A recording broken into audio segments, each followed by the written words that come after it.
It's been raining like 3 days straight nonstop, so I ain't been able to get out here and make no videos. I've been getting out here and just feeding them and make sure they got clean water, but it's actually still raining. But I want to come out here and talk to y'all about our setups. We use poles like this. So this pole in the ground is also the same length as that. So that much is in the ground and then that much is out of the ground. We use thick poles. I got one laying right here, so you can see how it is. They're not gonna break it or bend it. As you can see, I can put my foot on it and try to bend it, but it's just not gonna happen. They're not gonna bend it. So that's how we use. A lot of people use cars axles. That's a really great idea. That's a good idea. I don't use it because I like to move around. I like to move them around here and there, here and there. As you can see, this is an empty one. I used it for a while, but then I didn't like it, so I moved them. I need to pull that pole and let the grass grow back. But sorry for the wind. Like I said, it's still raining. But we used 10 feet of chain. Where I'm at, we have no tethering law, so I use 10 foot of chain, 10 feet. And say if I had them right here, I'd put the doghouse way back there. That way he could use the whole 10 foot. He could go 10 feet that way. He can go 10 feet that way. He can go 10 feet back that way. And he can come 10 feet back this way. That way he could use the whole 10 feet of chain. That way he got a good amount of area to use.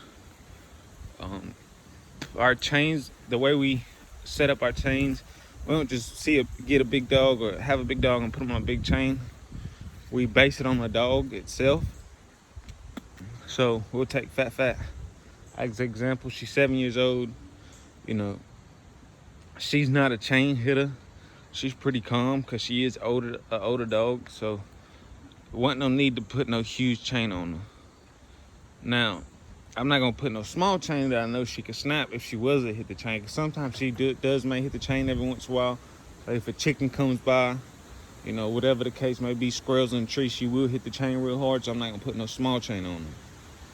Okay, I'm gonna put one that I know she's not gonna break, but I ain't gonna put a chain that's unnecessary fit for her. And another example is Zebo. He is a chain hitter. He'll hit the chain every single day, at all time of day. He's hitting the chain no matter what. You know, sometimes he'll be laying down over there and he'll just decide to get up to get on a chain, and he'll run and just bow, hit the chain as hard as he can. So I do have him on a real thick chain that I know he is not gonna snap. The swivels and stuff are real thick. That way I know he's not gonna break it. You know, so that's what I mean as basic. I base the chains off the dogs. You know, so. And puppies too. Puppies get 10 feet length of chain. They are on really small chains, you know, just your basic little small chain, because they're not gonna break it. But that's how we base our chain and our setups here. Like I said, I need to pull this pole and let some of the grass go back. I didn't like this setup. As you can see how low the trees are. This shit, so they would jump up here and just yank on this motherfucker all day long. And, so that's why I moved them away from that. You know, which I could also put a dog here that I know won't bite on the trees, but most of the time with these dogs, you know, even though I put up a toy or whatever, they want to use their mouth, so they will get on that and bite on it. And over here is low, so they'll get back there and try to chew on that, and I don't want any of that. You know, something could get stuck in their tooth while I'm not out here, or they might get something that may cut their esophagus or, you know, their intestines. So I didn't want any of that, so I moved them away from here. So, and if some of the spots that I do got dogs in, like right here, you see the tree is kind of low.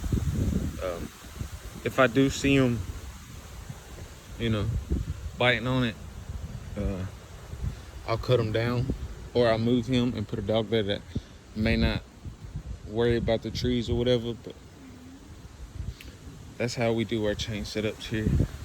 And the yards are a little dirty. Like I said, I need to do some cleaning up today, but it's been raining non-stop for 3 days.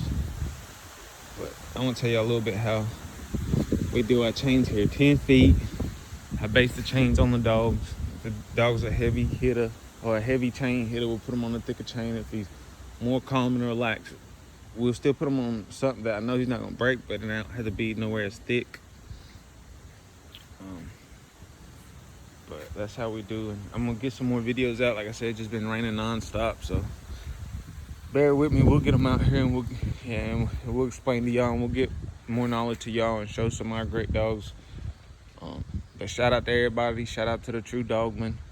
Shout out to everybody that, doing their thing. God bless.